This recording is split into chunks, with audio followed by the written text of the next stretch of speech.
She said, "I'm selling your comic collection on eBay. You're 35? Grow up." My collection was worth $47,000 and included issues from my late father. I said, "Please don't." She did it anyway. Then I contacted every buyer, explained they were stolen property, got them returned, and pressed charges. When the police showed up at her door, original post, I, 35 male, have been collecting comics since I was 7 years old. It wasn't just a hobby. It was the primary language I spoke with my father.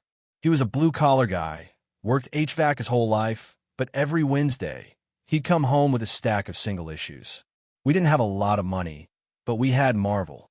When he passed away from a heart attack 4 years ago, the collection became the physical embodiment of my memory of him. I'm talking about long boxes filled with a mix of dollar bin readers and some serious keys, giant-size X-Men #1, a high-grade Hulk #181, and a nearly pristine run of the Amazing Spider-Man from the late 200s. I had them insured. I had them cataloged. I treated them like the asset class they are. The total appraised value for the insurance rider was just north of $47,000. I've been living with Vanessa for 2 years. Our lease is in my name because her credit score is roughly the same temperature as a bleak winter day in Alaska. Vanessa has always been tolerant of the collection.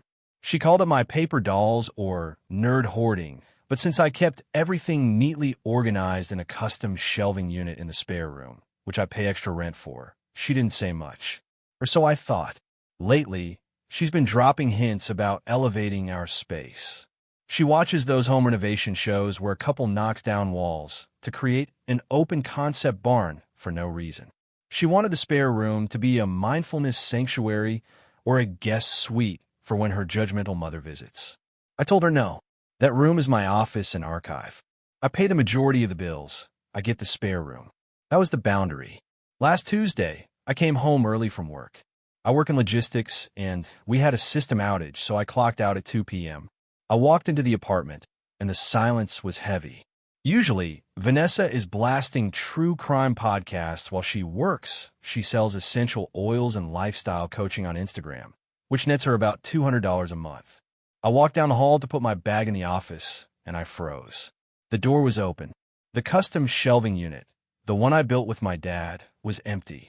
Not just rearranged. Empty. The 25 long boxes were gone. The slab grated. Issues I kept on display were gone. The walls were bare. In the middle of the room, there was a beige yoga mat and a potted fern that looked like it was already dying of embarrassment. I felt the blood drain out of my face.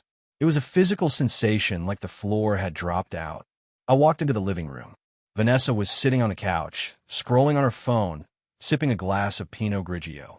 She looked up and smiled, a tight, satisfied little smirk. "You're home early," she said. "Did you see the Zen Den? It looks so much bigger without all that clutter."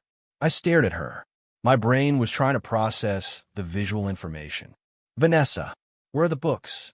She waved her hand dismissively, not even looking up from her screen. "I handled it. You've been saying you need to grow up and get serious about our future. You're 35, Arthur. It's embarrassing to have a room dedicated to children's drawings." So I listed them. "You listed them?" My voice was barely a whisper. "Listed them where?" "eBay," she said, popping the P like she was proud. "And Facebook Marketplace for the heavy boxes. I priced them to move. I figured if we get a couple of grand, we could put a down payment on that venue for the wedding. We aren't engaged. I haven't proposed." "Vanessa," I said, my voice shaking. "Those books are insured for $47,000. Did you sell them?" She rolled her eyes. "Don't be dramatic. They're old magazines. And yes, they're selling like crazy. My phone has been blowing up all day. I already made like $2,000. I packed them up, and the UPS guy picked up the first batch an hour ago. I felt like I was going to vomit." She sold $47,000 worth of assets for $2,000. "Show me," I demanded. "Show me the account." She huffed, standing up. "You are being so ungrateful." "I did the labor. I took the pictures." She shoved her phone in my face. I looked at the screen. My heart stopped. She had created a new account called Nessie Cleanup. There was my dad's Hulk #181, the first appearance of Wolverine, a book I spent 3 years paying off, listed for buy it now at $500. It had sold in 3 seconds. The giant-size X-Men sold for $300. She had listed box of Spider-Man for $100. That box contained the first appearance of Venom. "You stole from me," I said. The calm in my voice terrified me. It wasn't peace. It was the eye of storm. "I didn't steal," she screeched, her face turning that blotchy red she gets when she's challenged. "We live together. It's community property. I'm doing this for us. For our future. You care more about stupid paper than you care about me." "Those are my father's," I said, "and you sold them for pennies." "Your father is dead, Arthur. He doesn't care." That was it. That was the moment the relationship evaporated. It didn't end. It was incinerated. I didn't yell. I didn't throw things. I walked to the bedroom, packed a bag, and grabbed my laptop. "Where are you going?" she asked, following me, looking suddenly unsure. "We have dinner reservations at 7. "I'm going to a hotel," I said. "Do not contact me." "You're leaving me over comic books?" She laughed, a high-pitched, nervous sound. "You're pathetic. You'll be back tomorrow when you realize how stupid you're being." I walked out the door. I sat in my car for 10 minutes, just breathing. Then, I drove to the nearest police precinct. I sat down with a desk sergeant named Kowalski. He looked like he had seen everything and was impressed by none of it. I told him my girlfriend stole my collection. "Look, buddy," Kowalski said, leaning back. "Domestic disputes over property. That's civil. You live together. Unless you have proof of exclusive ownership and value. The courts handle that. Not us. She says it's hers. You say it's yours." "It's he said, she said."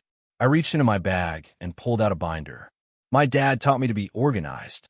Inside was the insurance policy from State Farm, the specialized rider for collectibles, the appraisal from certified grading company dated 6 months ago, and the itemized inventory list with serial numbers for the slab books. "The total insured value is $47,450, I said. She took them without my permission and sold them. In this state, theft over $1,000 is a felony. This is grand larceny. Kowalski looked at the binder. He looked at the appraisal. He whistled low. "Okay, that changes things. This isn't a box of Beanie Babies." He took my statement. I gave him the URL to her eBay profile. I showed him the sold listings. He gave me a case number. Then I went to the hotel and opened my laptop. I had work to do. I contacted eBay's Trust and Safety Department. I uploaded the police report. I uploaded the insurance documents. I flagged every single sold item as stolen property. Then I did something tedious. I messaged every buyer.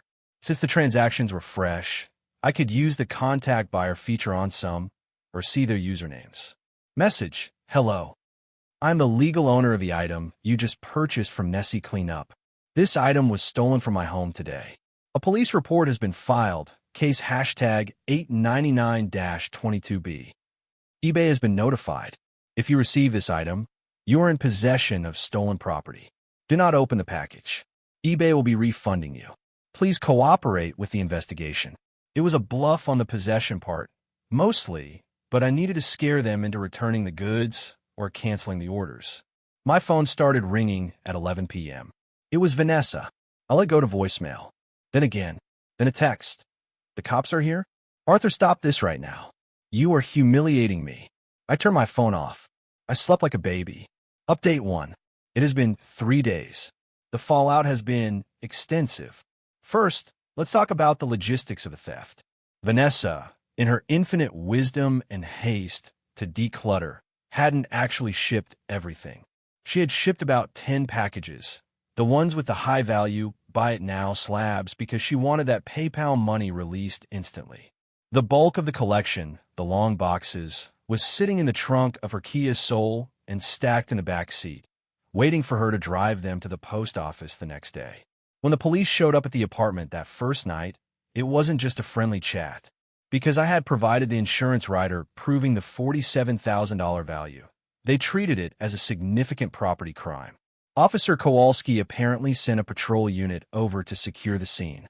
According to my neighbor, Mrs. Gable, who hears everything and texts me the gossip, Vanessa threw a tantrum of epic proportions. She tried to block the officers from looking in her car. That gave them probable cause, combined with my statement. They found the boxes. They seized them as evidence. Now, for the justice part. Vanessa was arrested. Not a ticket. Not a warning. Handcuffs. Ride in the back of the cruiser. Booking photos. The whole 9 yards. The charge is grand larceny. She called me from the station. I didn't answer. She called her parents. They bailed her out yesterday morning. I haven't gone back to the apartment. I sent a moving company with a police escort to get the rest of my stuff, clothes, electronics, furniture I bought. I left her the yoga mat and the fern. The landlord was furious about the police presence, but once I showed him the police report, he let me break the lease without penalty. He's actually starting eviction proceedings against Vanessa because her name isn't on the lease, and he has a strict no criminal activity clause. The entitlement, however, has reached new heights. Yesterday afternoon, I got a call from a number I didn't recognize. I answered, thinking it was the insurance adjuster. Arthur, this is Gregory, Vanessa's father. Hello, Gregory. Son, we need to stop this nonsense. Vanessa is a mess. She has a record now. Do you know what this does to her reputation? I imagine it makes it hard for her to sell stolen goods, I said. Now listen here, his voice dropped an octave, trying to do that authoritative dad thing. It was a mistake. She thought she was helping the household. She didn't know the value. You can't ruin a girl's life over some comic books. We are willing to write you a check for, let's say, $2,000, to cover the one she sold. You drop the charges, tell the police it was a misunderstanding, and we move on. Gregory, I said, keeping my voice level. The collection is valued at $47,000. She sold the cornerstone of my father's legacy for $500. She looked me in the eye and said my dead father didn't care. I'm not dropping anything. The district attorney picks up the charges, not me. It's out of my hands. You are a vindictive little man, he spat. She wasted 2 years on you.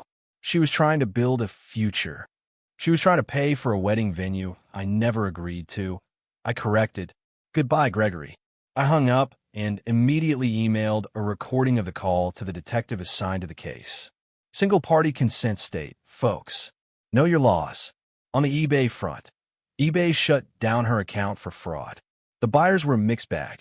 The guy who bought the Hulk number 181 was furious. He knew he got a steal and was trying to claim finders keepers. I had the detective contact him. Once the words receiving stolen property across state lines were mentioned, he suddenly became very cooperative. He shipped the slab back to the police evidence locker. Most of the other buyers were understanding, or at least didn't want legal trouble. PayPal froze the funds in Vanessa's account, so she didn't even get to keep the money she made. The saddest part came when I went to the police station to identify the recovered items. The police let me look through the boxes they pulled from her car. She hadn't treated them well. She'd thrown them into the trunk. Some of the raw books, the ones not in hard plastic slabs, were bent. Spines were ticked. My dad's copy of Secret Wars number 8, Black Suit Spidey, had a coffee ring on the cover because she used the box as a coaster while loading the car. I stood there in the evidence room, looking at that coffee stain, and I actually cried. Not the sobbing kind, just tears leaking out while I stared at the damage. That book wasn't the most expensive, but my dad bought it for me when I got straight as in 5th grade. It was a symbol, and she used it for a latte. The detective, a guy named Miller, saw me. He didn't say anything, just handed me a tissue. We'll get the restitution added to the plea deal, he said, for the damage. I don't want the money, I told him. I want her to understand that she can't just erase people. Miller nodded. She's facing 1 to 3 years. She'll understand. I'm currently staying at an extended stay hotel. I blocked Vanessa on everything, but she's finding ways. She Venmo'd me 1 cent with the caption, "Please, Arthur, I love you, I'm sorry, I'll do anything, just tell them stop." I screenshotted it and sent it to Miller. Violation of the no contact order. I'm not backing down. Update 2. It's been 2 weeks. The legal wheels turn slow, but they grind exceedingly fine. Vanessa's arraignment was Tuesday. I didn't have to go, but I went. I sat in the back row. She looked diminished. She wasn't wearing her usual boss babe athleisure. She was in a gray suit that didn't fit, looking pale. When the judge read the charges, grand larceny and trafficking stolen goods, because of the online sales, she actually wobbled. Her lawyer is a family friend of theirs, a real estate attorney who clearly doesn't do criminal defense often. He tried to argue for dismissal based on implied consent because we cohabitated. The prosecutor, a sharp woman who told me she collects vintage vinyl and totally gets it, shut that down instantly. She produced the text messages where Vanessa admitted to sneaking around to do it while I was at work, and the grow-up comment which proved malicious intent to deprive me of property. The judge denied the motion to dismiss. Bail was set at $10,000. Her parents paid it. But here is where the find-out phase really kicks in. Since Vanessa has a pending felony charge involving theft and fraud, her lifestyle coaching gig hit a wall. Apparently, the platform she uses to host her courses has a clause about trust and safety. Someone, not me, honestly, probably one of the angry eBay buyers who didn't get their refund fast enough, reported her. Her account was suspended. And the landlord? He followed through. He served her with an immediate notice to vacate due to illegal activity on the premises. She had 72 hours to get out. I went back to the apartment one last time with the movers to get the last of my furniture. She was there, packing. Her mom was with her. The atmosphere was toxic. Her mom, a woman named Sharon who wears too much turquoise jewelry, cornered me in the kitchen while I was disconnecting the coffee maker. "You're ruining her life over comic books," Sharon hissed. "She's your partner. You're supposed to protect her." "She stole $47,000 from me, Sharon," I said, checking the water reservoir to make sure I wasn't leaving anything. "And she damaged things my father gave me. I'm protecting myself." "It's just stuff," Sharon yelled. "People are more important than stuff." "Respect is more important than stuff," I countered. "Trust is more important than stuff."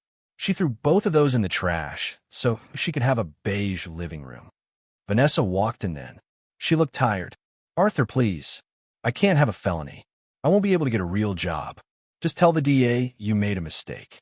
Say you gave me permission but forgot. Please. I'll pay you back every cent." "You don't have $47,000, Vanessa," I said. "And you can't pay me back for the coffee ring on Secret Wars. You can't pay me back for the fact that I had to call the police on the woman I slept next to." She started crying. "I was just trying to fix us. You were so obsessed with those boxes. It was unhealthy. And now you're obsessed with court dates," I said. "Is that healthier?" I walked out. I didn't look back. The funniest/saddest part? I found out from the landlord that after I left, they tried to pry the Nest thermostat off the wall because Vanessa paid for half of it. They broke it. The landlord is adding the cost of the repair to the damages lawsuit he's filing against her for the lease violation. I've recovered about 90% of the collection. The police released the boxes from the trunk back to me. The Hulk number 181 came back from the evidence locker yesterday. The case is cracked, but the book is safe. I'm going to have to get it reslabbed, which costs money and risks the grade dropping, but it's home. There are still about 5 books missing, sold to buyers who ghosted or claimed the package was lost. Total loss around $4,000. My insurance company is cutting me a check for those. And guess what? The insurance company is also suing Vanessa to recoup their payout. She's fighting a war on 3 fronts: the DA, the landlord, and State Farm. And she's doing it from her childhood bedroom in her parents' house. Update 3, final. It's been 4 months. The gavel has fallen. We didn't go to trial. Vanessa's lawyer finally realized that going in front of a jury with the evidence we had, the texts, the confession, the sheer value of the theft, was suicide. They cut a plea deal. She pleaded guilty to 1 count of felony attempted grand larceny. The sentence: 3 years of probation, 400 hours of community service, restitution in the amount of $6,200 to cover the unrecovered books, the damage to the recovered ones, and my legal/moving fees. Mandatory anger management and impulse control counseling. She legally has a felony record now.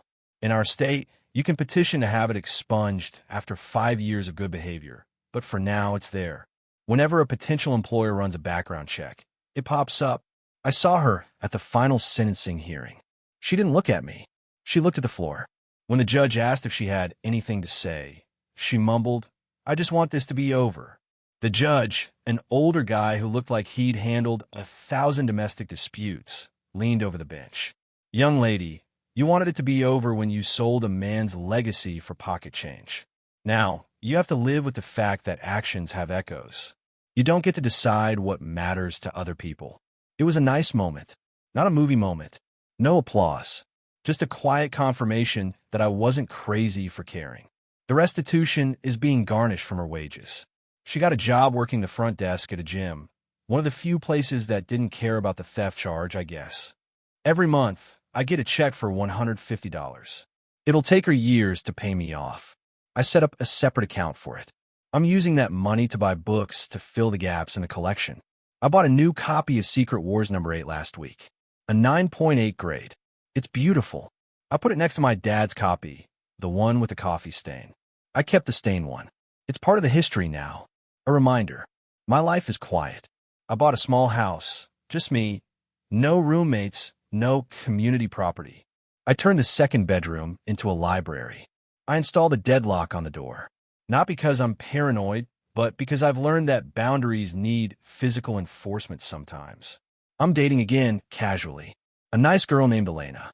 On our third date, I told her I collect comics. She didn't roll her eyes. She didn't tell me to grow up. She said, "Oh, cool. Like the movies or the vintage stuff?" "Vintage," I said. "My dad and I collected them." "That's sweet," she said. "You must have some cool stories about them." I smiled. "Yeah, I have a few stories." Vanessa texted me one last time, the day after sentencing. "Vanessa, I hope you're happy. You chose paper over a person." I didn't reply. I didn't block her immediately, though. I let the message sit there while I looked at my shelves. The colors of the spines were vibrant in the afternoon sun. The smell of old newsprint and mylar was thick in the air. I didn't choose paper over a person. I chose respect over disrespect. I chose my father's memory over her narcissism. I deleted the text. I picked up a book, and I started reading.